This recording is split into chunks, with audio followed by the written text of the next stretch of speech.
What's up, everyone? My name is Edson Cardona, and I want to welcome you guys to the Let's Kick It series. On these episodes, we get the pleasure to be joined by professional athletes, get a little insight on their background and how they made it this far in their athletic careers. A conversation between athletes about their journeys leading them to success. I hope you guys enjoy.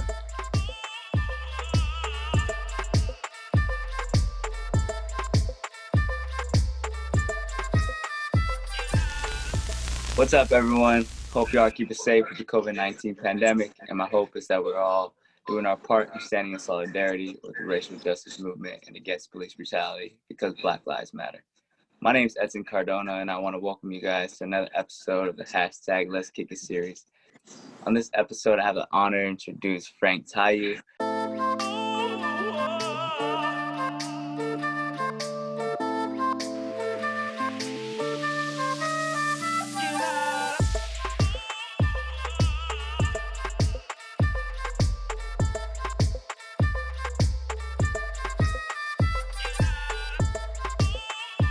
Tayou, defended there from Canale. Now Kyrell, line drive, back heel attempt into the net is Tayou, and it's 3-2. A line drive pass from Kyrell. He plucks out Tayou. Tayou double teamed again to the near side. Kyrell with Franck, and Franck roofs it and ties the game at 4. How about a hat trick of assists for Kyrell? Tayou tallies another one, and it's all tied up here in the third quarter. Franck was born in Cameroon, grew up in Vegas, played for multiple teams growing up in the USL, like Richmond Kickers, San Antonio FC, Fresno Foxes FC. Went to MASL, played there for Sonora Soles for 3 years, played for Monterey for 1 year, and also played 1 year for Ontario Fury and currently playing there as well. Played for the U.S. Beach Soccer National Team, the U.S. Futsal National Team, and the U.S. Arena National Team. So without further ado, I would like to welcome Franck Tayou. What's going on, man? What's up, brother? How you doing? Great. Yourself, how you doing? Good, man. I want to thank you, first of all, for being part of the Let's Kick It series, and I appreciate your time, man. Absolutely, man. Absolutely. It's a great show. There's a lot of good insight for anybody that wants to be part of our business, and I hope that it serves its purpose to the best of the ability of the content. Oh, thank you, man. I appreciate you. I mean, we'll get started. We'll get right to it. So as an athlete, man, we all have our journeys and how we've begun. So if you can tell me a little bit about your journey in becoming, a footballer. I think World Cup 1998. I think that's the year France won against Brazil. That was basically when I decided that I wanted soccer to be my profession. It was the first World Cup that I could actually experience and live and enjoy. I think 94 I was 4 years old, 98 I was 8. So I took it all in, and it was just at that moment that my brother and I, we said, this wouldn't be too bad, Of course, no, definitely. The World Cup plays a huge part, in a lot of athletes, growing up who want to become professional soccer players. So, the transition for you leaving home, I know that was a big deal. So if you can tell us a little bit about you leaving Cameroon, and then growing up in Vegas once you left home.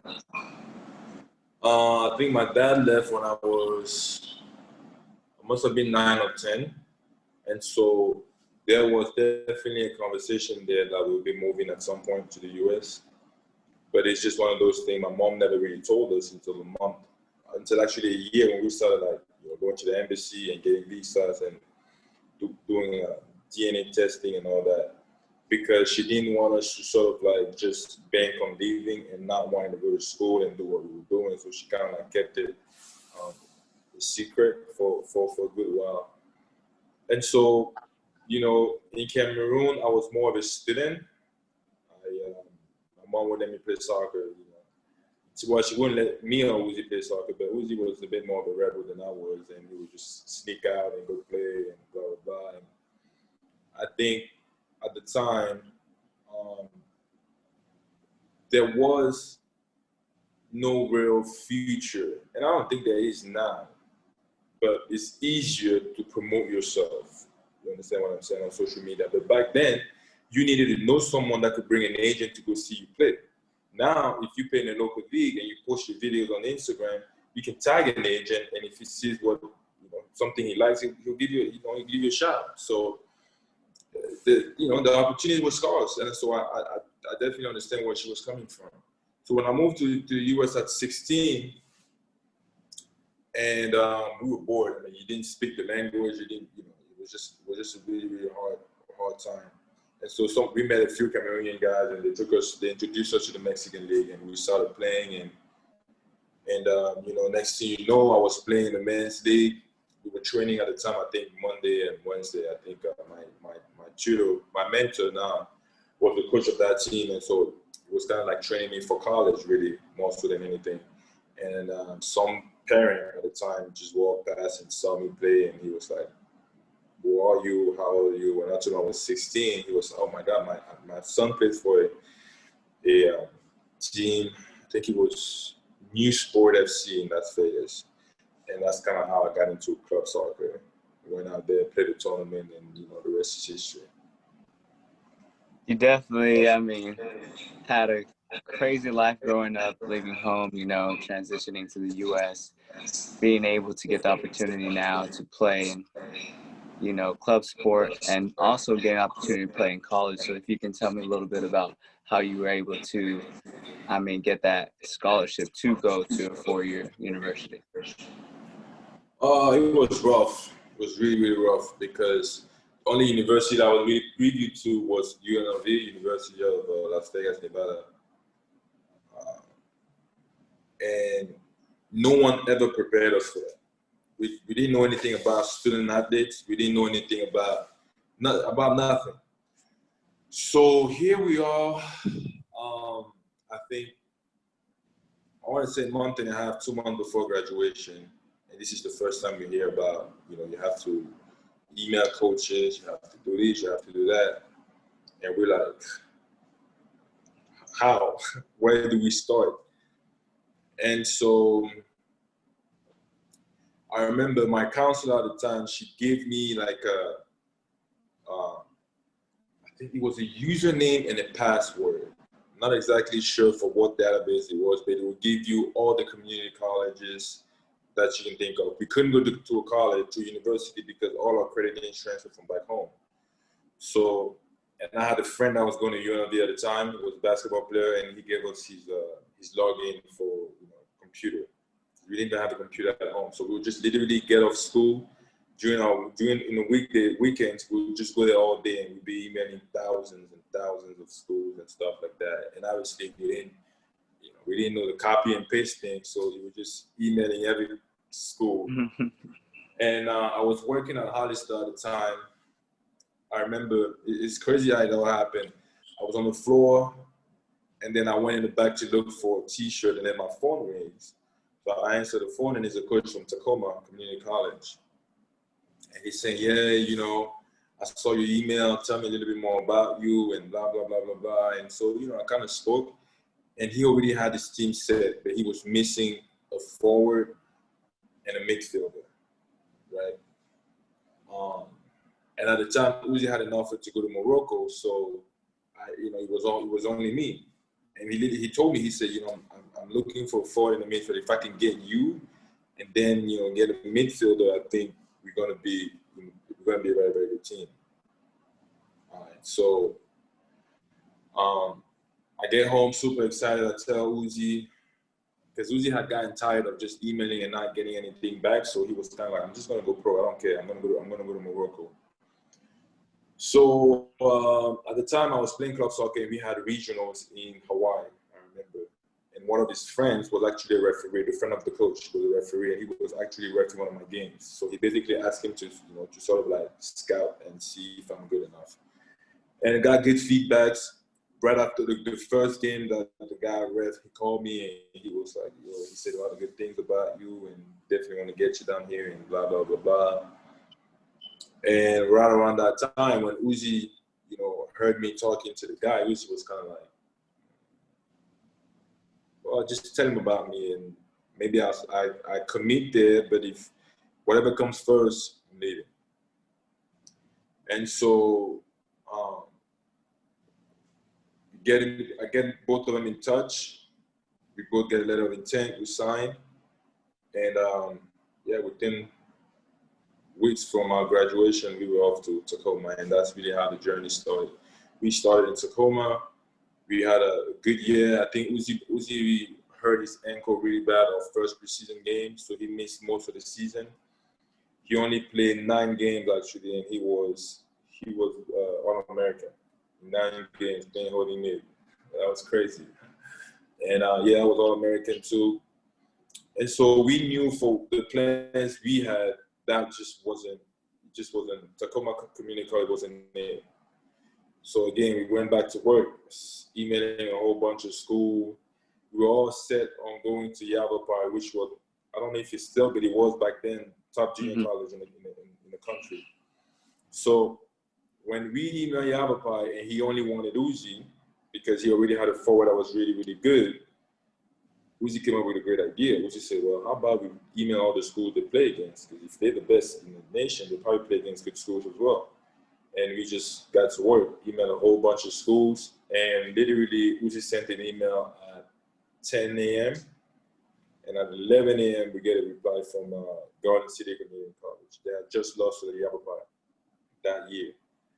And within a day or two, we had letter of intent. And I think we went to Vegas that summer, and then we went on our way to Garden City.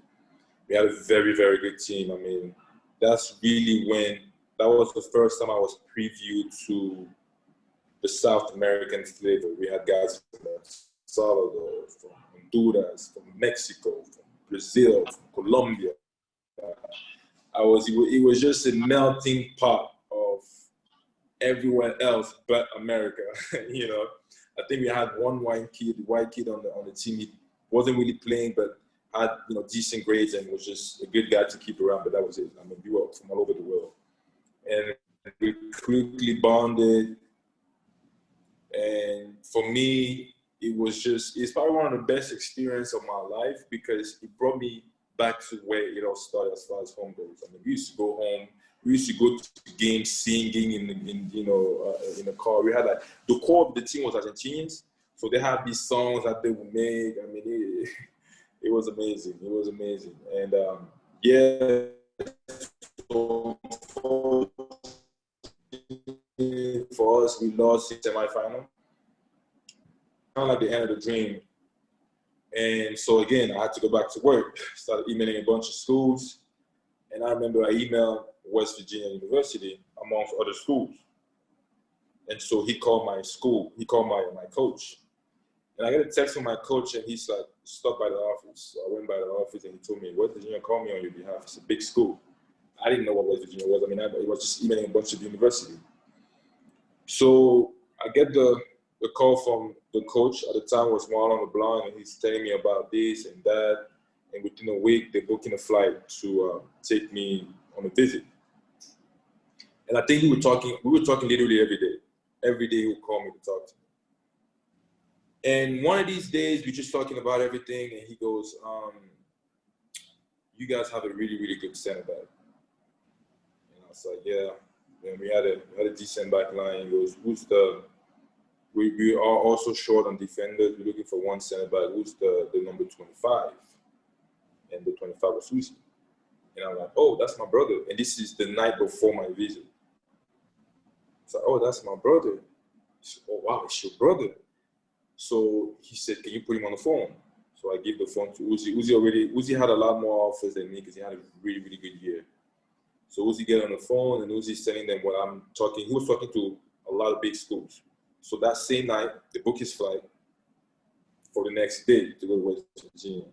We went to West Virginia for like two days. 3 days visit, and it was just unreal. It was amazing. I mean, the way they did it was just so. Right before we left, we committed verbally, and yeah, that was it. That was basically how everything started. And then from there, when I was in Tacoma, I played for Tacoma Stars actually, but they weren't professional. They were They were PSL, which is an amateur league. And my head coach, the head coach, and the assistant coach, they both played for that team. And they knew how much we loved playing, so they were like, well, you know, we're going to be playing this indoor thing, and blah, blah, blah, blah. If you guys want to come just to stay fit, come through. And so I showed up the first day of practice, and I see walls, and I'm like, what is this? You know, and the ball doesn't go out of bounds, it's so fast-paced. And so I actually showed up on a tryout. And so we were doing finishing, and my first 2 shots I scored, and it was just like rockets. So the head coach at the time, Greg House, literally pulls out his pen and paper, he writes, just circles my name, you know. And yeah, they picked us, and he just loved us. He knew we didn't know the game. He knew we didn't understand anything. He just loved having us around. And we go out there and train. Even though we knew we weren't going to play, we just kept going every day and every day and every day. And so fast forward, after I graduated West Virginia, I'm on my way back to Vegas. I was going to meet an agent in LA. And so get a text from Greg, and Greg is like, hey, I'm in Vegas. There's this new indoor team here, and I'm coaching. So, you know, we set up a Thursday night dinner with Greg. And he basically said, actually, I have a combine this weekend, and I'm doing trainings this whole week. If you guys want to come and sweat a little bit before we step out, I'm going to be there. So, you know, you might as well come. So we show up to the training and played well. They invited us to the combine, and I think I had about 13 goals in like 3 games or something. And before I left that place, they offered me a contract. So when I went to Vegas, when I went to LA to meet the agent, I had already signed with Las Vegas Legends. And it fell through in Vegas, came back, and then on Monday I did a press conference, and that's really how the indoor soccer journey started. But it was never something that I wanted to do. It was never something that I dreamed of doing. And even when I signed with Vegas, my mentality was, I'm just doing it in the winter to stay fit before I get out. And so it kind of like dragged on. And so by my 4th year in the league, when I decided to go to Mexico, I told myself, I need to take this serious. I really need to, you know, push and make something happen. And yeah, I did that, and I won my first MVP, and the rest is history. No, man, that story is amazing, right? There's a lot of ups and downs, and at the end of the day, that motivation that kept you going was what pushed you throughout those years. I mean, starting at junior college, ending up in West Virginia, then signing your first contract in Vegas, going to Monterey, you know, winning your MVP, winning a championship out there, going 4 to 5, right? 4 out of 5 MVPs in the MASL. I mean, it's a great success. So what was it for you? I mean, once you signed your first contract in outdoor, that kept you disciplined to keep going for that? You know, what was it for you that at the end of the day, all those obstacles, how did you overcome them? I think a lot of good players love to play the game, but they don't actually love the game. You know, and I love this game so much, I was willing to do whatever. A lot of the sacrifices that I made, a lot of the lifestyle that I've adopted to make sure I maintain myself performing at the highest level was out of love for the game. You know, I take more pride in the process of getting better and getting sharper than actually playing. You know, I make it really, really difficult on myself when I'm pushing myself at practice, or when I'm pushing myself before and after practice, so that during the game it's just very, very easy. And it gives me that edge, you know, because I know for a fact there's no defender out there that puts in the amount of work that I put in. And that's a disadvantage for you, because you're not going to keep up. And so in my mind, a lot of the times people tell me, that sometimes I hold on to the ball too much and this and that. But as a defender, if I beat you once, you're done. You can have your best game. If I score one goal, mentally I've broken you. Because when you get on the field, the instructions from the coach is don't let him score. And once I do that, you fail.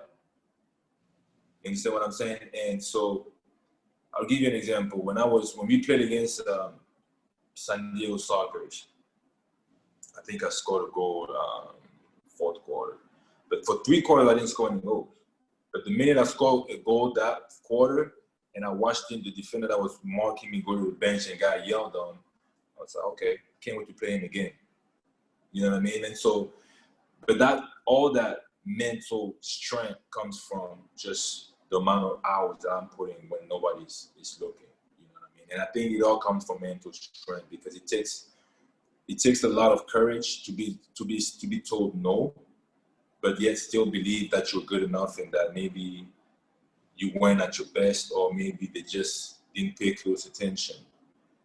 And ultimately, what it came down to was, I'm a dream chaser,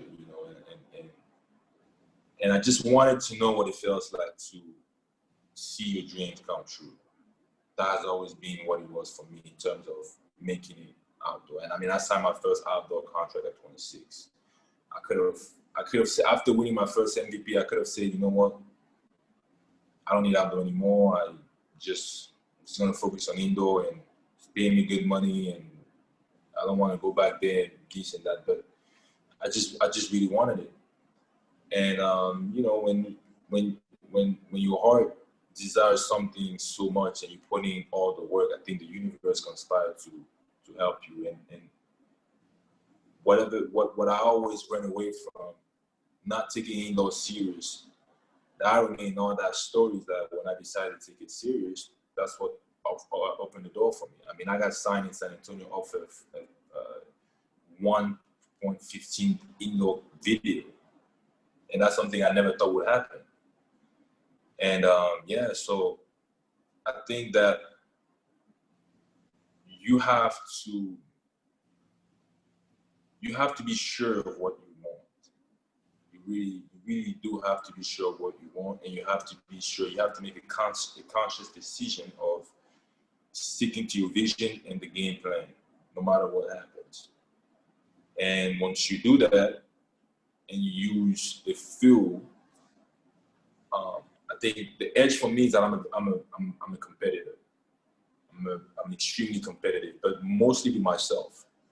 So I'm the type of person, if someone tells me that I'm not strong enough, I'm not gonna sit there and debate with you. Why is it that I'm strong? I'll go to the gym and say, okay, that's fine. I'm gonna get stronger, because in the end, it's only gonna help me. You know what I mean? And I think that was the it factor for me, is the fact that I took criticism as well as I took compliments. Any criticism for me wasn't, even if it came from a bad place, I knew that if I looked at it that way, it would affect me. So what I did was, okay, that's fair. I'll work on it. And that's the difference. You have to understand that it's not easy. I mean, if you do the math, how many players are in California? How many professional teams are in California? And now you have to subtract the international spots on that team. You know what I'm saying?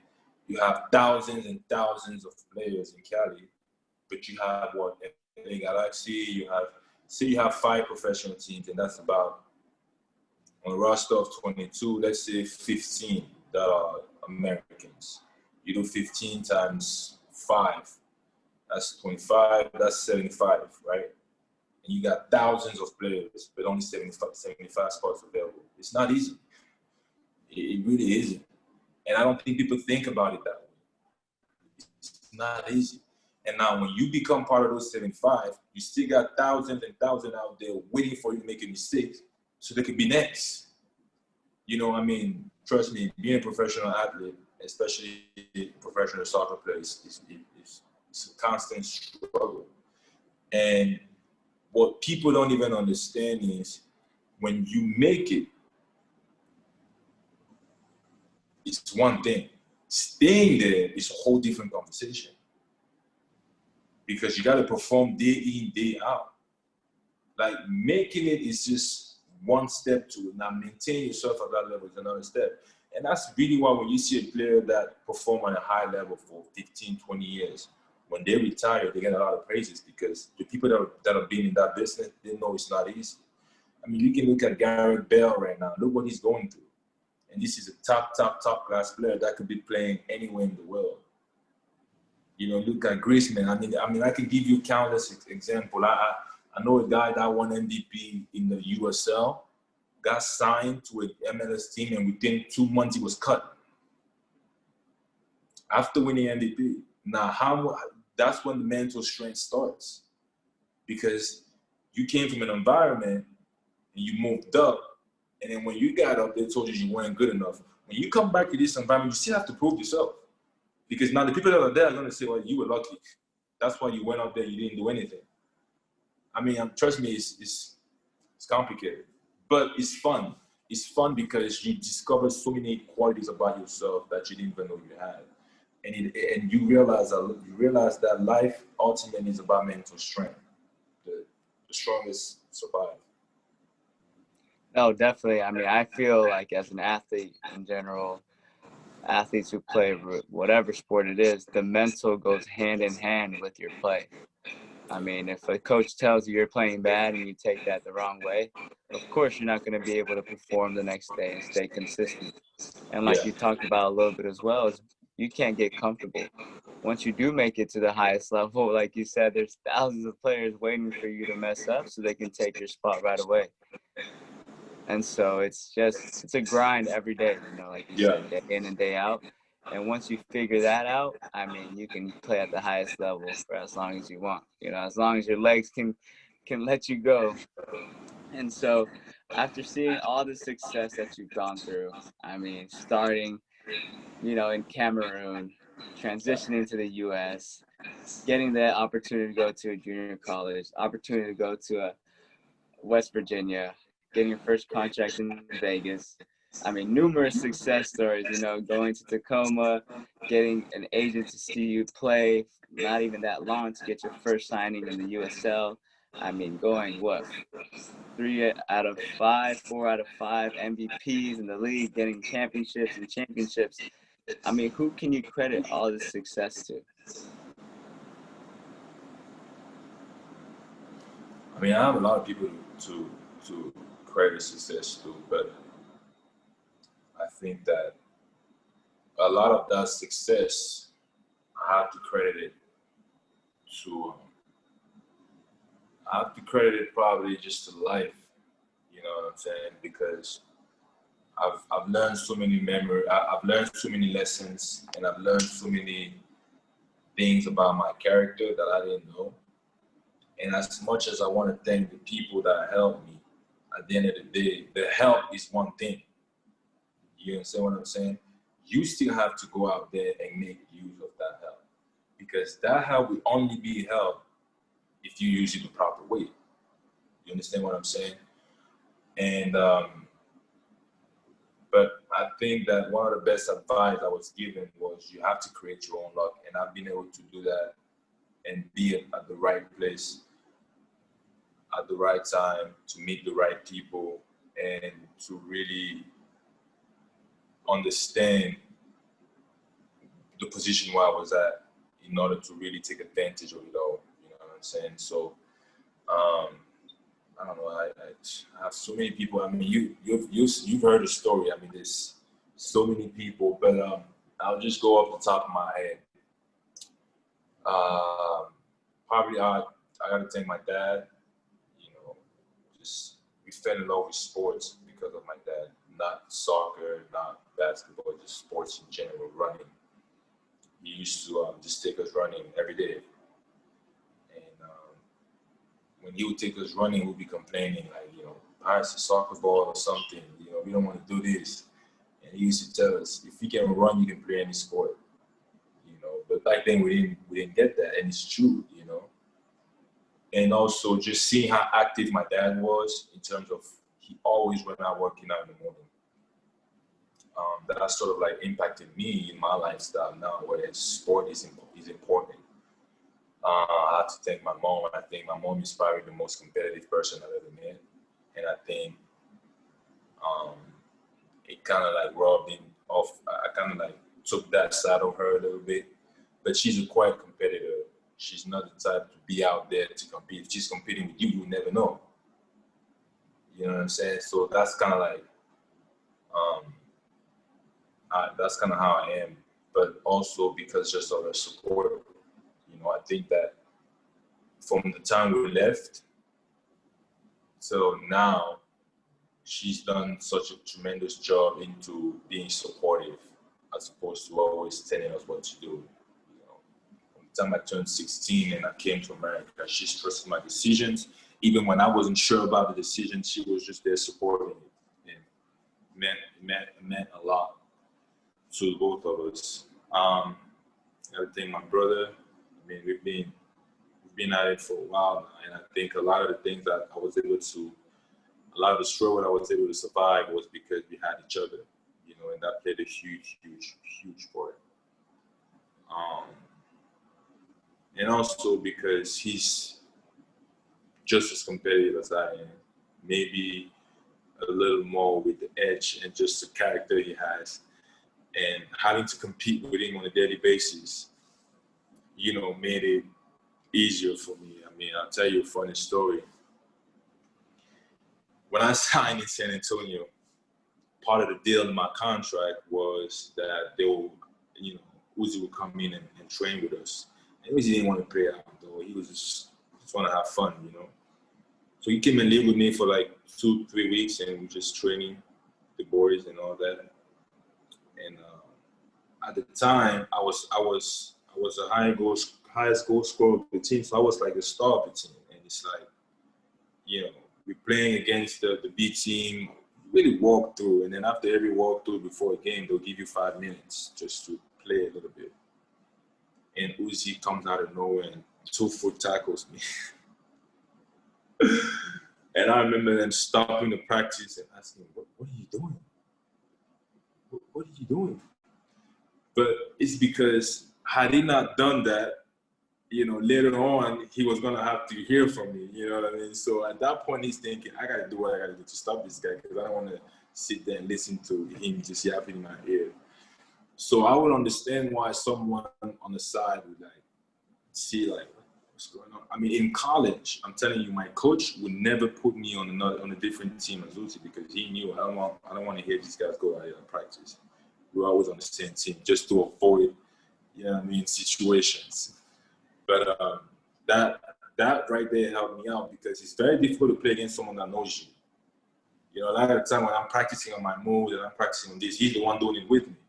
So as I'm doing it at practice, he sees it coming. You know what I mean? And so, yeah, I mean, all of that played a huge part in my development, because, you know, I always felt like, you know, people always ask me, like, how do you stay so relevant and so consistent?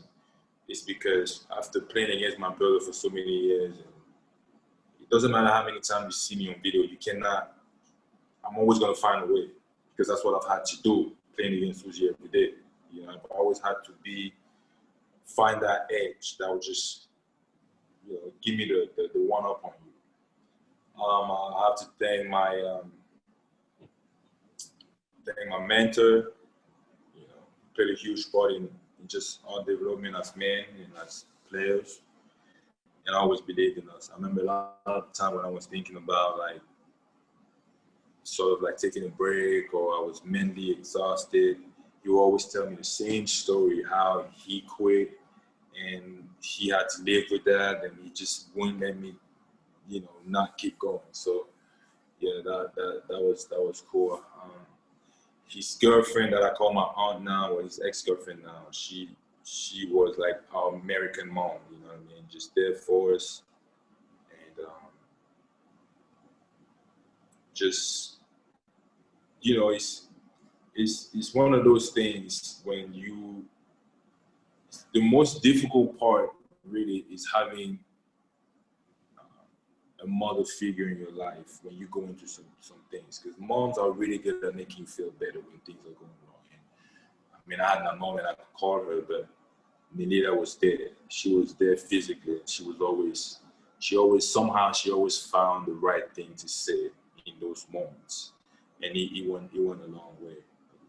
She also helped us financially and things like that. So that was really cool. I have to thank my best friend Alan and his parents.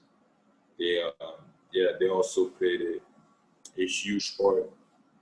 I remember Alan's mom when I was graduating college, and we actually went to his house first, hung out there for a little bit before I moved to Vegas. And the day I was, on my way to the airport, his mom gave me a hug and she told me, never stop chasing your dreams. And so a lot of the time when I was thinking about like, I don't know, man, that would play in my ear. Like, you gotta go back, And so, yeah, I mean, just to name a few, I mean, it's just, there's so many people. And like I said, I truly believe that when your heart and your mind and your soul desire something because you are so invested in it and you're putting so much work, the universe just conspires to help you. I've had people that came in my life when I needed them. They did something for me and they left. And I've been looking for them since then. I can't find them. They were just there. They were just put in my life at that moment for that. And then, you know what I mean? So, yeah, I mean, there's a lot of people. I just can't go down that list. And my high school counselor as well. She did a tremendous job just keeping us engaged, because there were times we didn't know if we were going to graduate or not. I mean, we were taking after school classes, we were doing this, we were doing that, but then every day there was always one grade that's missing or this or that, and she really, really went above and beyond to be sure that we graduated. And if had we not graduated from college, I don't know that we'd be having this conversation right now. So I definitely gotta give you a shout out. But again, the list is long. I'm just gonna stop there. No, I mean, regardless of our journeys, right? We all have that support system that keeps us going, At the end of the day, I mean, your family, all the people who believe in you. I mean, it's amazing, right? And it's also a blessing, People come and go, but you do realize, like, all those people who were there for you and believed in you, I mean, were in your life for a reason. And so it's amazing as athletes to see how, the journey is and who helped you get to where you are.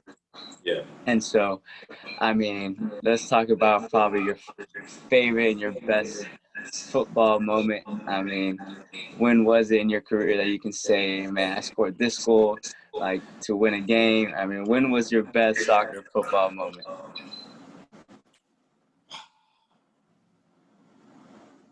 That's a good question. Man, I can't just give you one, man. I gotta give you at least three, bro. Man.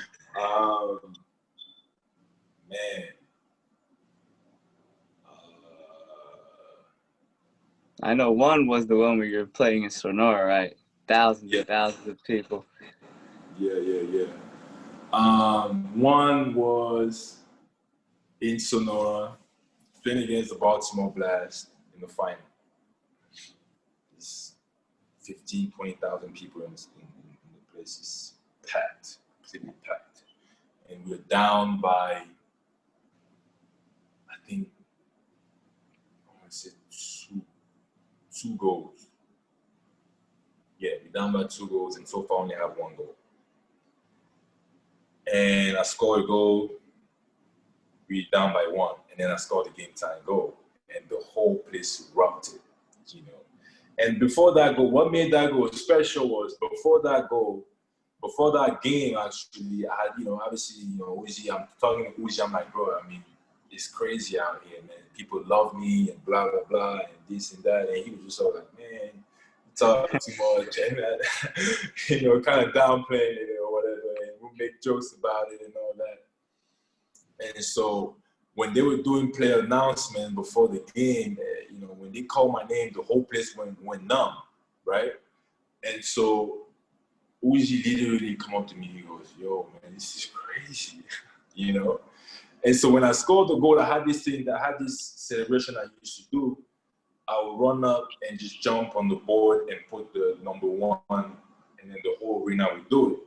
And there's a specific board where I always did it, right? And so that time, I didn't do it on that board. I went around where Uzi was at, and I did it in front of him.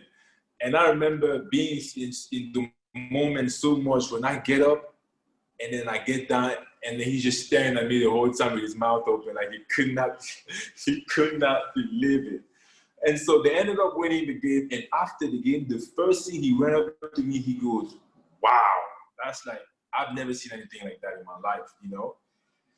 And yeah, I mean, we talked from that point on, anybody he saw, he mentioned that particular moment. You know, I thought I was really, really cool. Like, kind of like realizing like, yo, this dude is kind of like it, you know. One of my other moments was I was playing for an amateur team. I was playing for Wichita FC. They were in the NPSL, and they had a US Open game. We played against Tulsa. And I tried out for Tulsa in 2015 or 14, I don't remember. And I thought I was probably the best player to try, and they didn't pick me. So I was furious. And again, this was I had already played for Richmond, I had already played for San Antonio, so it wasn't really much of a vendetta for me to go and prove. I didn't have to prove them anything. But we get on the field, we're playing against Tulsa, and they go up 1-0, and then 2-0. And we get a crazy red card, so now they're 3-2. I'd already scored a goal at that point. And they were talking all that crap. You guys are amateurs, you guys are this, you guys are that. So, no, they were up 2-0, we came back 2-2. Or 3-2, I don't remember, because I had 2 goals. Someone else had 1 goal. No. Okay, so we tied 3-3, and it's the, I don't know, 100. It was like really, really late. Literally after that goal, they called the end of the game. So I get a ball played, kind of take a touch around the keeper, and like with no angle, I curl it around in the other post, and we up 4-3, and we went crazy. And the coolest part about it is when I get in the locker room and I pull out my phone, and they had put it on US Soccer, and a lot of people in the MLS, everyone was just talking about it. But for me, the real satisfaction for me with that goal is the fact that when I was training with a lot of these guys, and I would tell them that you guys are good enough to be playing at that level. You understand what I'm saying? And so to be able for us to go there as a group with the mentality that we're gonna go out there and show them. You know, that was the whole speech before the game. It's like, I'm sitting here looking at you, and you're good enough to play, and I'm telling this because I've played at that level, and you felt that way, and this and that. Now you have your opportunity. What are you gonna do with it? So that was the mindset of the team. We're gonna go out there, we're gonna give it to them. And so they add even more fire to the field. Number one, when the players were calling us amateurs and we're just saying a lot of stupid things. When we get a red card, I mean, we beat a professional team down the man for over 35 minutes. Probably one of the greatest memories of my career, you know. And again, right after that, I remember Tulsa calling my agent, and I was like, man, I'm not going there. And I ended up going to Fresno instead. But yeah, it was amazing. Those are the moments, right, that we live for as athletes. And what keeps us, motivated at the end of the day, you want to keep on, feeling the way you felt at that moment, feeling the way you felt when you were in Sonora, scoring that goal and getting on the boards again. And so it's amazing to see, and I'm amazed on your motivation, your discipline that you stuck through it, because there's a lot of athletes who get mentally broken down and shut off. They hang up the boots and it's a wrap. No more playing. And for you, it was, get put down, but I get up again. I get down 3 times, I get up 5. So it's amazing to see your hard work and all of that and where you are now and all the success you've gotten. So I want to thank you so much, Frank, for giving your time with us on the hashtag Let's Kick It Series. And I hope nothing for the best for you, man. Appreciate you, man. Same to you. Invite me on the show again. I think it's good, and I hope you serve its purpose. For sure. Thank you. For those who joined, I appreciate it. Thank you for joining in. Thank you again for Franck Tayou for taking his time on the hashtag Let's Kick It Series. Tune in next week. We'll have another episode, another professional athlete with us.